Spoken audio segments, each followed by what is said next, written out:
আজ জানাবো বাংলাদেশি বংশোদ্ভূত এক বিস্ময় শিশুর কথা। যুক্তরাষ্ট্রে বসবাসরত সুবর্ণবাড়ি নামের এই শিশুটি বিজ্ঞান আর গণিতে প্রতিভা দেখিয়ে মুগ্ধ করেছে সবাইকে। এর মধ্যে তাকে নিয়ে ব্যাপক সাড়া পড়েছে মার্কিন মুলুকের বিশ্ববিদ্যালয় আর গণমাধ্যমে। যে বয়সটা খেলনা হাতে খেলাধুলা করার কথা, সেই 4.5 বছর বয়সেই পদার্থবিজ্ঞান আর গণিতের জটিল সব সূত্র সমাধান করে চলেছে বাংলাদেশি বংশোদ্ভূত সুবর্ণ আইজেক বাড়ি। সুবর্ণর এই বিস্ময় কীর্তি অবশ্য নতুন নয়। 1.5 বছর বয়সে সে রসায়নের পর্যায় সারণী তথা কেমিস্ট্রি পিরিয়ডিক টেবল মুখস্থ করে ফেলে। 2 বছর বয়সে দেয় যুক্তরাষ্ট্রের কলেজে ইন্টারভিউ। এরপরই গণিতের শিক্ষক তার পিতা তাকে গণিতের পাঠ দেয়া শুরু করেন। এরই মধ্যে সুবর্ণ পরিচিতি পেয়েছে খোদ আইনস্টাইন হিসেবে। কারণ যে বয়সে অনেক ছেলে মেয়ে স্কুলেও যায় না, সেই বয়সে এই বিস্ময় বালক অনেক কঠিন ও জটিল বিষয়ের সমাধান করছে নিমিষেই। অবশ্য আইনস্টাইন তার 4 বছর বয়স পর্যন্ত কোনো কথাই বলেননি। এরই মধ্যে সে অনেকগুলো সায়েন্টিফিক এক্সপেরিমেন্ট করে ফেলেছে, যার একটি ইলেকট্রিক ব্যাটারি।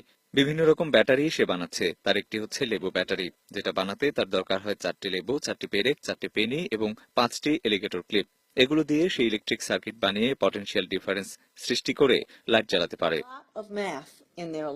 সুবর্ণর মা শাহেদা বাড়ি ও বাবা রাশেদুল বাড়ি মার্কিন গণমাধ্যমে দেওয়া সাক্ষাৎকারে আশা প্রকাশ করেন, বড় হয়ে আইনস্টাইনের মতোই দুনিয়া জোড়া নাম ছড়াবে তাদের ছেলের। খুব ছোটবেলা থেকেই ও বিস্ময়কর সব গণিতের প্রশ্নের উত্তর দিত, যা আমাকে বাবা হিসেবে গর্বিত করে তুলেছে। সে আমাকে বলতেছে, মামি, if 1 + 1 is 2, then n + n to n, right মামি? তো আমার হাজবেন্ড দৌড়ে আসি বলে, রিমু তুমি দেখছো আমাদের সামনে কে বসে আছে? Future Einstein. লিমন কলেজের ফিজিক্সের চেয়ারম্যান ডক্টর ড্যানিয়েল কাবার্ট সুবর্ণর বানানো এই ব্যাটারি দেখে মুগ্ধ হন।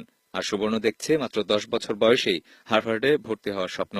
এজন্যই উচ্চ মাধ্যমিক থেকে বিশ্ববিদ্যালয়ে ভর্তি হতে যে স্যাট পরীক্ষা দিতে হয়, সেই প্রস্তুতি নেয়ার অপেক্ষায় আছে সুবর্ণ। মার্কিন প্রেসিডেন্ট বারাক ওবামার কাছ থেকে এরই মধ্যে সুবর্ণ তার প্রতিভার স্বীকৃতি স্বরূপ রিকগনিশন অফ অ্যাকমপ্লিশমেন্ট গ্রহণ করেছে। এই বিরল স্বীকৃতি অর্জনকারী বাংলাদেশিদের মধ্যে সুবর্ণ দ্বিতীয়। তার আগে একমাত্র ডক্টর ইউনুস এই সম্মান অর্জন করতে পারেন। রঞ্জন শুভ্র, ডিবিসি নিউজ ডেস্ক।